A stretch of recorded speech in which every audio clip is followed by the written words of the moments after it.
조갑지 TV 시청자 여러분, 오늘 9월 15일 오전 10시입니다. 지금 진천에 들어왔습니다.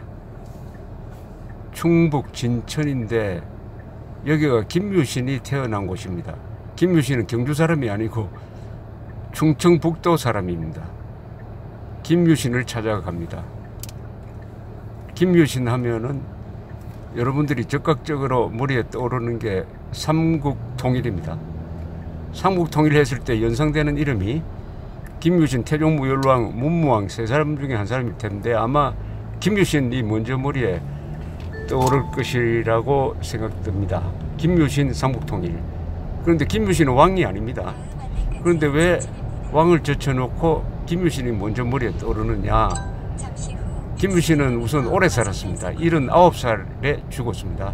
673년. 당시에는 나당전쟁이 한참일 때였습니다. 오래 살면서 네 왕을 모셨습니다. 진덕이왕, 선덕이왕, 태종무열왕, 문무왕. 그 중에 한 40년은 병권을 잡았습니다. 말하자면 국방부 장관을 했죠. 이분이 살았을 때 계급이 태대각간입니다. 태대각간. 우리나라 역사에서 태대각간은 딱 한 사람입니다. 김유신. 신라에서 한 사람입니다. 그리고 죽어서 흥무대왕으로 추존되었습니다. 흥무대왕. 흥무왕도 아니고 흥무대왕으로 추존이 되었습니다. 왕이 아닌 사람이 흥무대왕, 대왕으로 추존된 것도 유일한 경우입니다. 그리고 삼국사기에 보면 뒤에 열전 부분이 나오는데 열전에서 제일 먼저 나온 사람이 김유신입니다. 김유신에 대해서는 대폭 지면을 할애해가지고 김부식이 약 200자 원고지로 환산하면은 단편소설 분량의 내용이 있습니다. 그래서 김유신은 그 일화가 삼국사기를 통해서 많이 전해지는 바람에 바로 곁에 있는 사람인 것처럼 실감이 납니다. 뭐 천관여와의 연애 이야기라든지 황산벌 싸움에서의 이야기라든지 일화가 많으니까 아주 생생하게 느껴집니다. 그러나 을지문덕이나 계백 이런 사람들에 대한 기록은 아주 몇 줄, 한 장 정도에 지나지 않으니까 실감이 나지 않습니다. 그런데 김유신은 내왕을 모시면서 다 신임을 받았습니다. 이런 경우는 세계적으로 드물죠. 병권을 가진 사람이 2인자가 되면은 쿠데타를 해가지고 최고 권력자가 되든지 아니면 질시의 대상이 돼가지고 제거되는 건데 이분은 4대를 모시면서 결국 삼국통일을 해냈습니다. 김부식이가 삼국사기 김유신 열전 맨 마지막에 김유신을 평하면서 김유신과 나라 사이에는 신라죠. 틈이 없었다 이렇게 적었습니다. 김유신이 하자는 대로 나라가 다 뒷받침했으니까 김유신 또한 불만이 없었다. 그러면서 초동목수도 김유신이라는 이름은 기억한다. 그러니까 당시 고려시대 때 김유신을 모르는 사람이 없었다 이렇게 되죠. 그러나 조선조로 넘어오면은 김유신에 대한 기억이 희미해집니다. 역시 상무정신이 아직 남아있었던 고려 때와 군인을 멸시하는 풍조가 팽배했던 조선의 차이가 아닌가 이렇게 생각이 됩니다. 김유신은 가야 왕가 출신입니다. 김유신의 아버지는 김서현, 김서현의 아버지는 김무력, 김무력의 아버지는 금관가야의 마지막 왕인 구형왕입니다. 구형왕이 서기 532년에 신라에 투항을 합니다. 신라에 투항을 하는데 신라가 아주 흥미로운 정책을 펴는데 이 항복해 온 사람들은 아주 우대를 합니다. 우대를 해요. 그래서 그 아들 왕자죠. 왕자 출신 김무력을 장군으로 씁니다. 김무력이가 중요한 공을 하나 세우는데 서기 554년에 지금 충북 옥천에서 관산성 싸움이라는 게 벌어지는데 백제의 성왕과 신라의 진왕이 대결합니다. 백제는 당시에 가야의 힘도 빌리고 대가야입니다. 고령에 있었던. 그리고 왜군도 일본군도 한 수천 명을 보냅니다.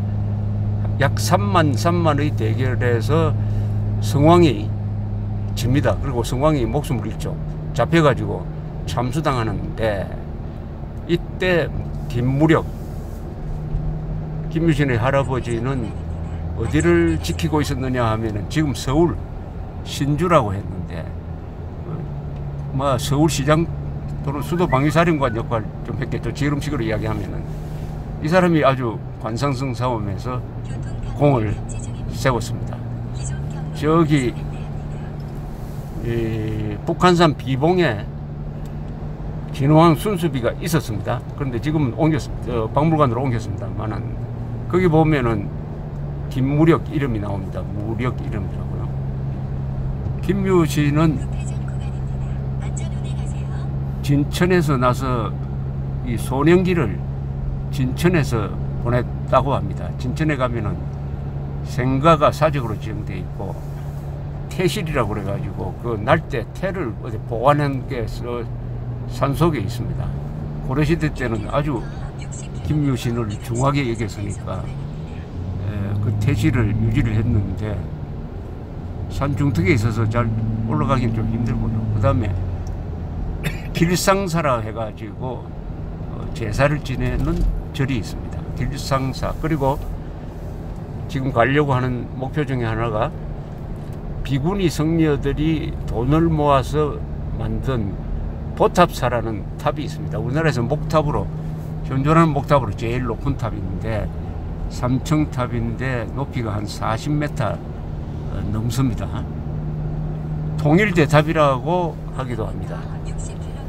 신영훈 선생이 주도해서 만들고 했는데 왜 통일대탑이냐? 김유신의 뜻을 받들어서 남북 통일을 기원하는 통일대탑이다. 그 앞에 고려시대 때의 탑이 하나 있습니다. 석탑인데 여기에 아무 글자도 써져 있지 않아 가지고 흔히 석탑이 아니면 비라고. 비입니다. 비석인데 백비라고 합니다. 백비. 아무것도 써져 있지 않다. 해설은 앞으로 남북통일의 공을 세운 사람 이름을 거기에 새기기 위해서 고려시대 때부터 남겨놓았다는 그런 근사한 해석이 있습니다. 김유신은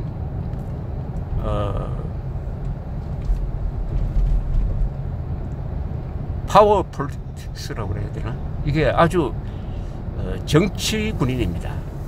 우리나라 역사에서 순수한 군인과 정치 군인을 나눈다면은 정치 군인이 두 사람이 있죠. 박정희, 김유신입니다. 그리고 순수한 군인 하면은 단연 이순신, 고려시대 때의 김방경 같은 사람이죠. 정치 군인이니까 전쟁도 잘하지만 정치에도 관심이 많은 사람입니다. 그러나 왕은 될 수가 없는 신분적인 제약이 있었습니다. 즉 김유신은 가야 출신이니까 진골성골이 왕이 되는 신라에서는 왕은 될 수가 없었습니다. 그런데 삼국통일도 그것이 가능하려면은 정치가 안정되어 있어야 합니다. 권력이 안정되어 있어야 합니다.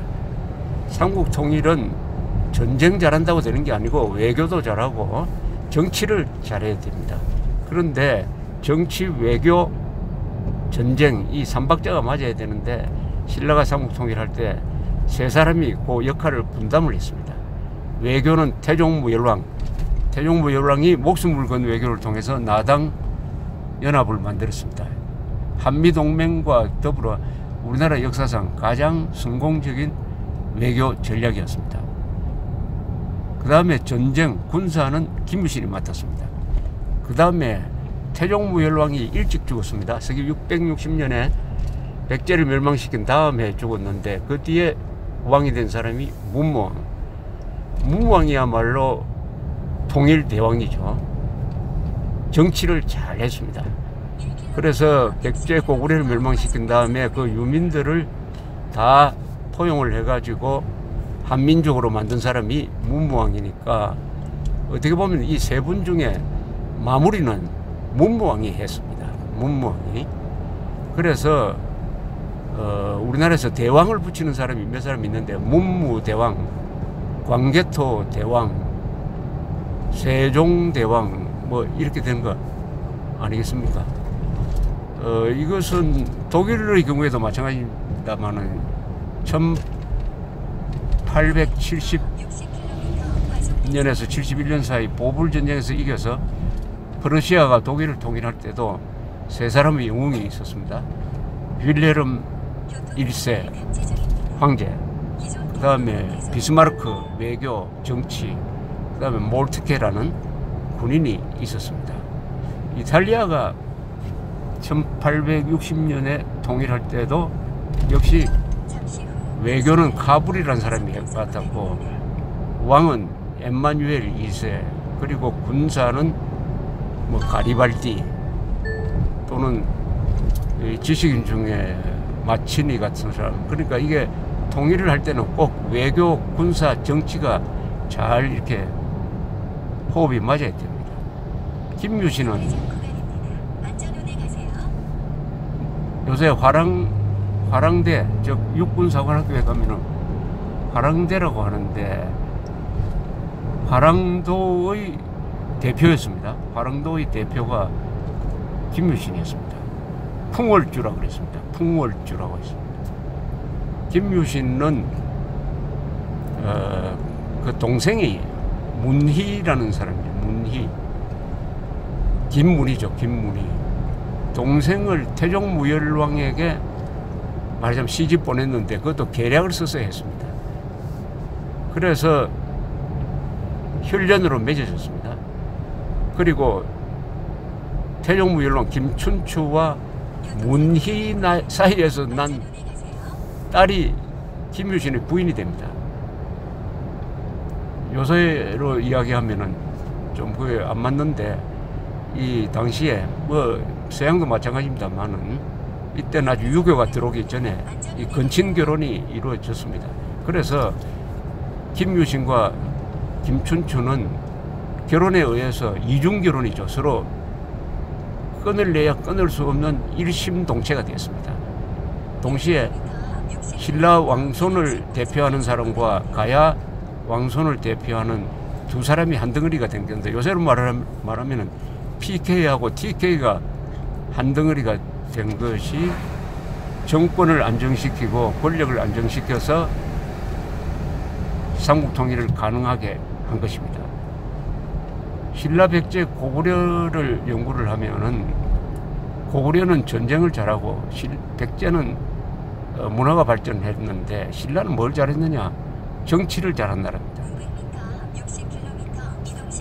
신라에 대한 기록에는 정치와 관련된 기록이 많습니다. 신라의 왕이 56명이죠. 아마 그 중에 쿠데타나 암살이나 이런 걸로 해가지고 비정상적으로 권력이 승계된 경우는 5번밖에 없습니다. 그러니까 오랫동안 권력이 안정되고 권력이 안정되니까 내부 단합이 이루어졌습니다. 내부 단합이 이루어지니까 분열한 고구려와 분열한 백제를 가장 작은 나라가, 가장 늦게 문명화된 나라가 통일을 할 수 있었습니다. 김유신에 대해서는 일본에서도 또 당태종도 알아주었다고 합니다. 당대에. 서기 660년에 백제를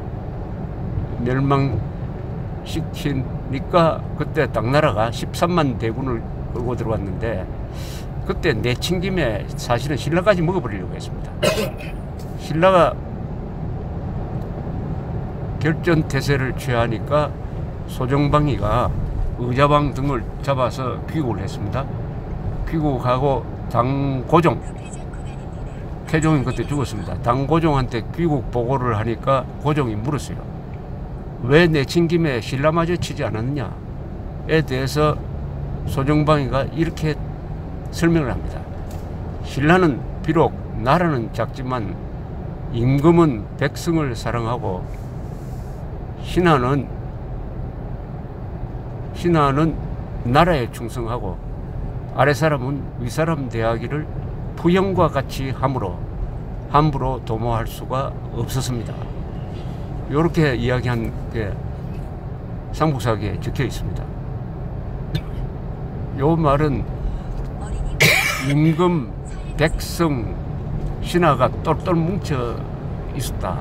그러니까 함부로 나라는 작지만은 먹을 수가 없었습니다. 그게 바로 신라의 좋은 모습을 요약한 것이라고 생각을 합니다. 제국주 시대에도 내부 단결이 잘 돼 있는 나라는 식민지가 되지 않았습니다. 아시아에서 식민지가 되지 않는 나라가 대표적인 게 세 나라인데, 일본, 명치주의를 통해서 스스로 계획을 했습니다. 그 다음에 태원 왕이 외교를 잘 했습니다. 또 한 나라 네팔입니다. 네팔 사람들은 아주 상무정신이 강했는데 조선은 분열해서, 중국도 분열해서 식민지 또는 반식민지가 되었습니다. 이 진천에 오면은 충청북동대도 이 신라 이야기를 많이 들을 수 있어가지고 한 인물이 그 마을의 상징적인 수호신이 되어 있습니다. 수호신. 진천 김유심. 지금 진천으로 들어가고 있는데 생거 진천 사거 용인이라고 하듯이 이 진천에는 이 내륙에 있어서 그런지 큰 바람도 없고 홍수도 별로 없다고 합니다. 이곳에서 신라의 삼국통일의 제1원훈, 신라의 삼국통일에 의해서 한민족이라는 집단이 형성되기 시작했고 한국어가 만들어졌습니다. 한국어. 그래서 한 1000년 동안 같이 살다가 보니까 우리가 남이가라는 민족의식이 생기게 되었습니다.